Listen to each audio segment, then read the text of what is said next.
예, 오늘 우리 말씀 들어가기 전에 잠깐 옆에 있는 분들과 안녕하십니까, 반갑습니다 인사 나누시기 바랍니다. 반갑습니다. 예. 안녕하세요. 자, 우리 제목 같이 읽겠습니다. 말하는 이는 성령이시니라. 입니다. 할렐루야. 아멘. 말하는 이는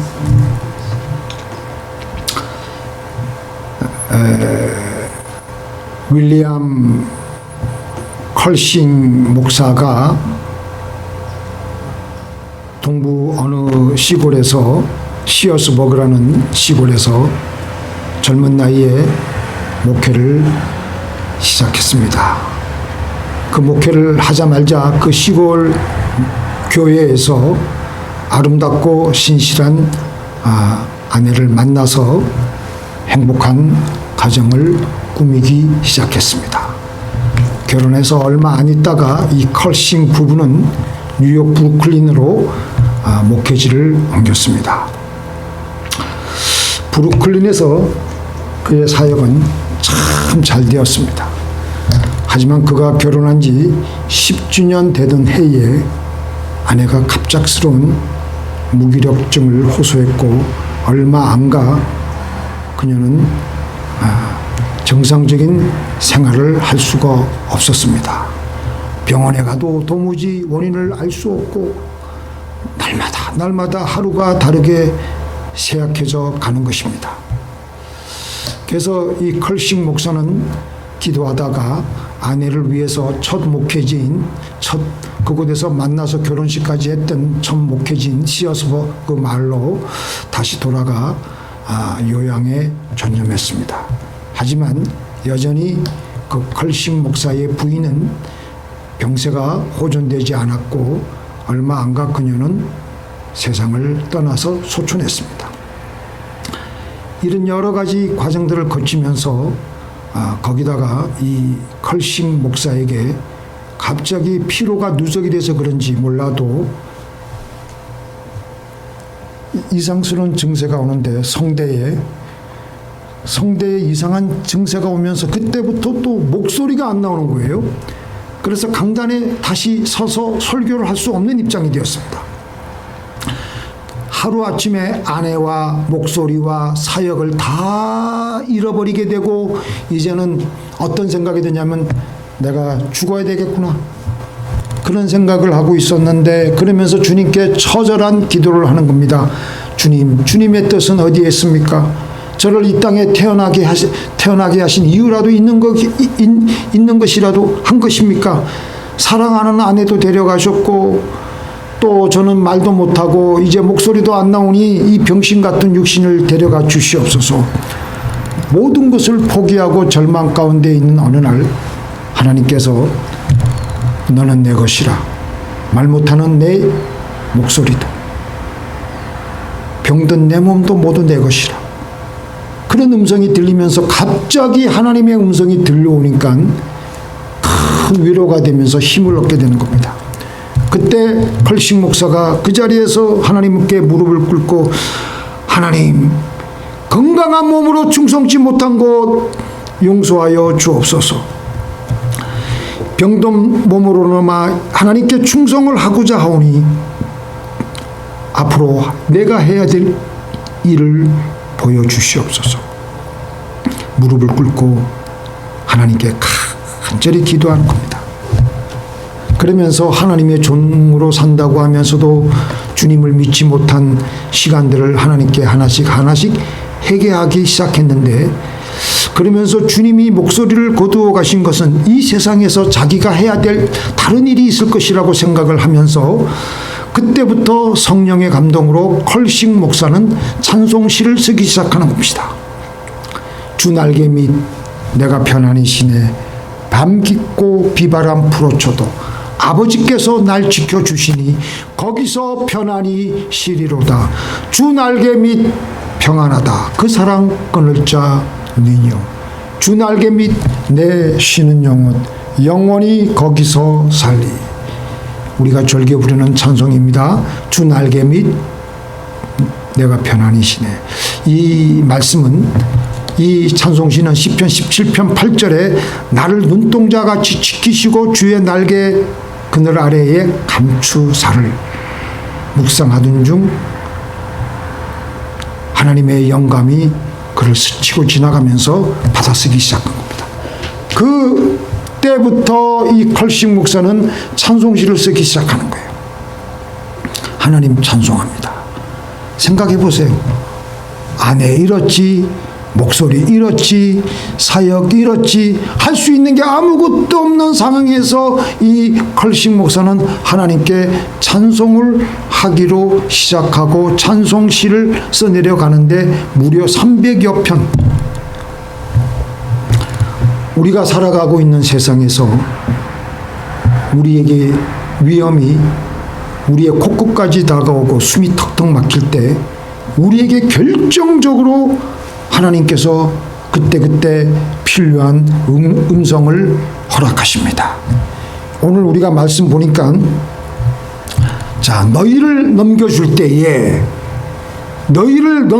때에 라는 것은 무척 긴박하고 위험하고 환난의 시간대입니다. 순식간에 내 목이 달아날지 모르는 그런 상황입니다. 그때 내가 어떻게 해야 될지를 말씀해 주시는 분이 계신데 그분이 바로 성령님이시라는 것입니다. 어려운 상황에 하나님의 입에서 흘러나오는 그 말씀은 우리를 일으켜 세웁니다. 이 어려운 현실에 우리는 이 말씀을 못 듣기에 믿음을 잃고 넘어질 수밖에 없습니다. 예수님을 부인하지 않겠다고 말한 베드로, 불과 몇 시간 안 돼가지고 베드로가 예수님을 3번이나 부인하지 않았습니까? 주님만을 따르기로 결심한 제자들이 예수님이 잡혔을 때 뿔뿔이 흩어지고 도망가고, 왜냐하면 그때 그 시에 주시는 성령의 말씀을 듣지 못하였기 때문입니다. 그만큼 우리 인간은 약합니다. 단 한순간도 이 성전을 오늘 우리들이 예배를 마치고 이 성전문을 나서는 그 순간부터 벌써 하나님 말씀을 놓치면 우리는 쓰러지고 넘어질 수밖에 없습니다. 우리 인간은 그만큼 약해요. 인간의 의지란 우리가 결심하고 결심한다고 해서 되는 문제가 아닙니다. 내가 주를 위해서 열심히 살아보겠다, 주를 위해 내 목숨을 바쳐보겠다 결심해서 되는 것이 아닙니다. 성령님이 주시는 말씀이 아니고서는 우리는 하나님을 위해서 삶을 살아갈 수가 없습니다. 같이 읽겠습니다. 시작. 문지기는 그를 위하여 문을 열고 양은 그의 음성을 듣나니 그가 자기 양의 이름을 불러 인도하여 내느니라. 자, 이 말씀은 참 기가 막힌 말씀입니다. 우리는 하나님의 음성을 들을 수밖에 없는 존재라는 것입니다. 왜냐하면 우리의 영은 살아났습니다. 예수님을 믿는 그 순간부터. 그래서 하나님의 음성을 들을 수 있고 이렇게 나와서 하나님께 예배 드릴 수가 있고 하나님과 인격적으로 교제를 할 수가 있고 내가 말할 수가 있고 하나님이 나에게 응답해 주시는 말씀 음성을 들을 수가 있고 우리가 어떤 문제를 하나님 앞에 기도하면 하나님께서 우리가 어떻게 해야 될지에 대해서 말씀해 주시는 것을 우리는 들을 수가 있다라는 것입니다. 대표적으로 우리가 어떻게 듣느냐, 우리의 양심, 우리의 영은 그 중에서 양심은 우리 영혼의 창문이기 때문에 창문을 통해서 빛이 들어오잖아요. 그죠?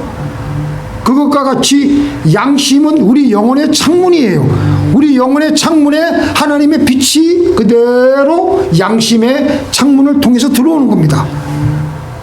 그래서 같이 읽겠습니다. 이거 안 적어놨나? 가면서 보자. 가면서 이걸 깜빡 빠뜨렸습니다. 제가 읽어드리겠습니다. 내게 큰 근심이 있는 것과 마음에 그치지 않는 고통이 있는 것을 내 양심이 성령 안에서 나로 더불어 증거하노니. 언제 이게 바뀌었지? 같이 읽겠습니다.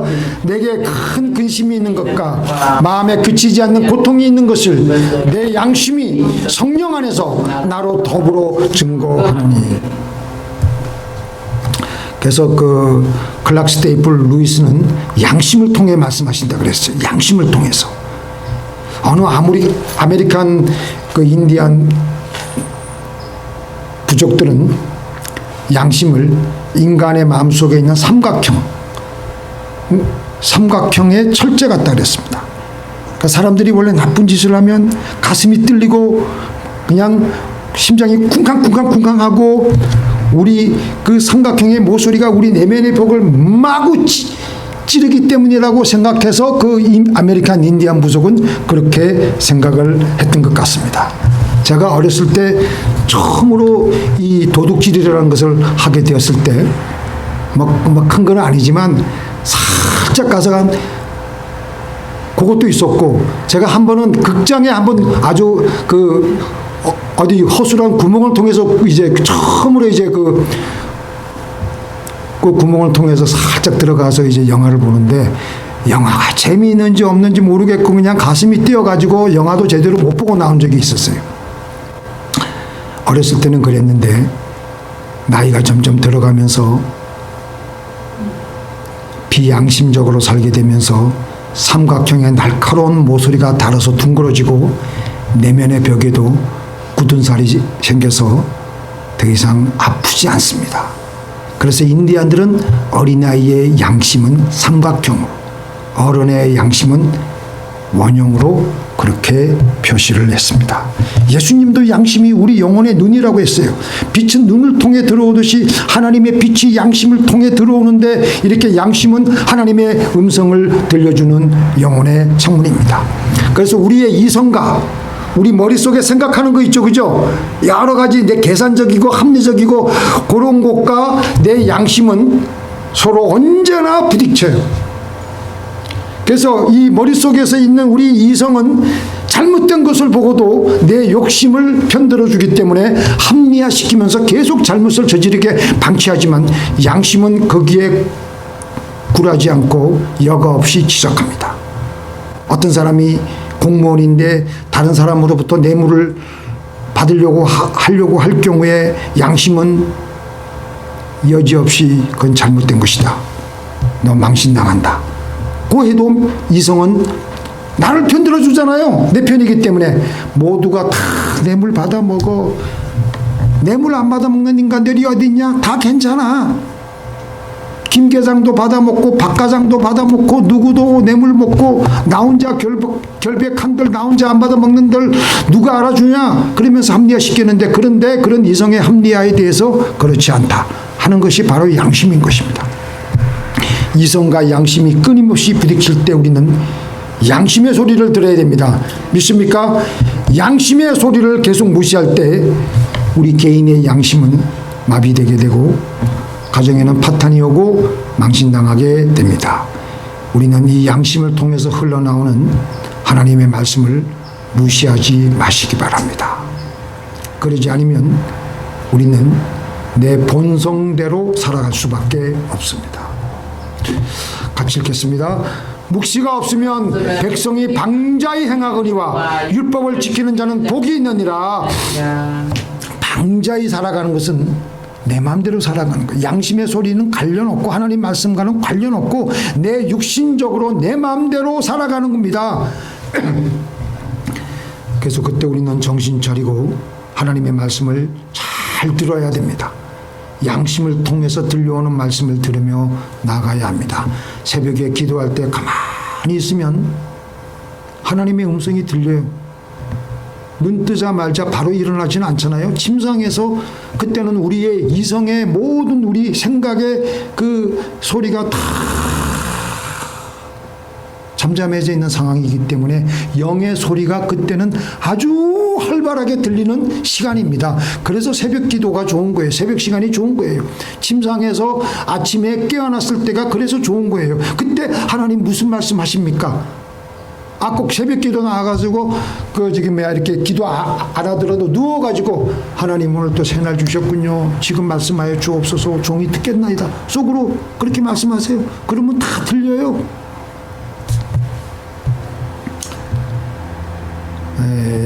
오늘 이 말씀이 있습니다. 같이 읽겠습니다.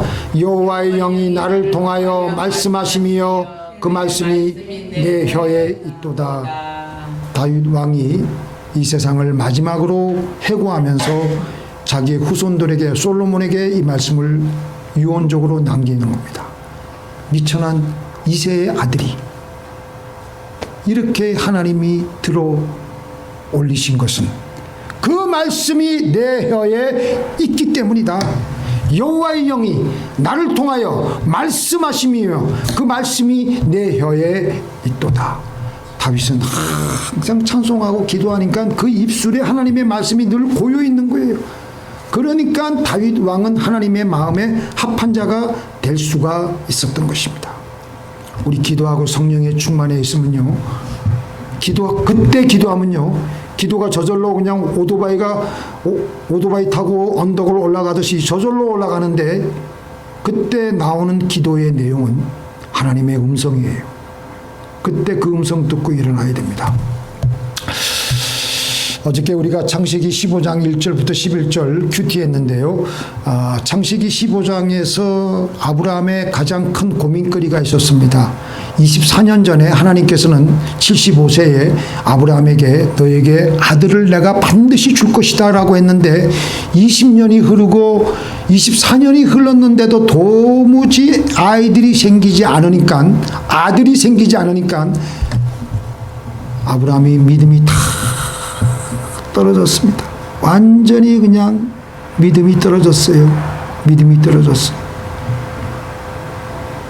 떨어져가지고 하나님께 원망 어린 불평을 하는데, 하나님, 내 상속자는 내가 양자로 드린 이 다메섹 엘리에셀의 후손이 될 것이 아니겠습니까? 나는 자식이 없습니다. 막 그냥 괴로워하고 힘들어하고 있는데, 하나님께서 그러면서 아브라함의 마음속에 두려운 마음이 들기 시작하니까 하나님께서 15장 1절에 이후에 여호와의 말씀이 환상 중에 아브라함에게 임하여 이르시되 아브라함아, 두려워하지 말라. 나는 내 방패여 너희 지극히 큰 상급이니라.